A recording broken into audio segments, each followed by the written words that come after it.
აი ასე შუაზე გადატეხა ხმელიპურის ნატეხი ომის ვეტერანმა. რობერტ ჯახია აფხაზეთის ომში 4-ჯერ დაიჭრა, მაგრამ არც ერთხელ შეშინებია სიკვდილის, იმიტომ რომ მზად იყო საკუთარი სიცოცხლე გაეწირა სამშობლოსთვის. დღეს კი ყველასგან დავიწყებული გმირი ამ საშინელ ნანგრევებში ცხოვრობს. საბრალო კაცწლების წინ მანქანა დაეჯახა და ხერხემალი დაუზიანდა. ასევე მარცხენა ყურშის საერთოდ არ აქვს მენა. მარცხენა თვალშიც ბოლომდე დაკარგა მხედველობა ომში დაჭრისას. თუმცა ავადმყოფობაზე მეტად ისაწუხებს, რომ დღეს ის ყველასგან დავიწყებულია. საბრალო კაცს ისიც კი არ ახსოვს საჭმელი ბოლოს როდის ჰქონდა.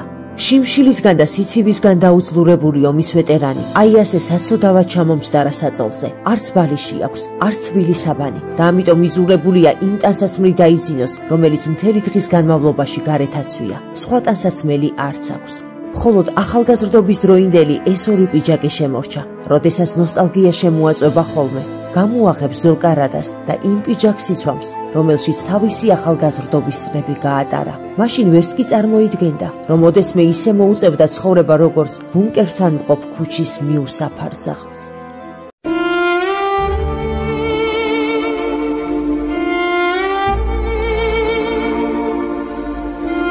მას ამ სამყაროში საერთოდ არავინ ყავს, მარტო ხელა კაცი სიმწრის სრემლებით ტირის. სადაცაა ეს ავარიული სახლი დაინგრება და შიგ მოიყოლებს შვენი დროის გვირს. ნუ თუ ამას ოდესმე ვაპატიებთ ჩვენს თავს. მეგობრებო, ახლა ის დროა, როცა სრულიად საქართველო უნდა გავერთიანდეთ. ეს გმირი ადამიანი უნდა გადარჩეს. დიახ, ჩვენ ამას შევძლებთ. გადარიცხეთ ნებისმიერი თანხა ჩერნოვეცკის ფონდის ოფიციალური საიტის მეშვეობით.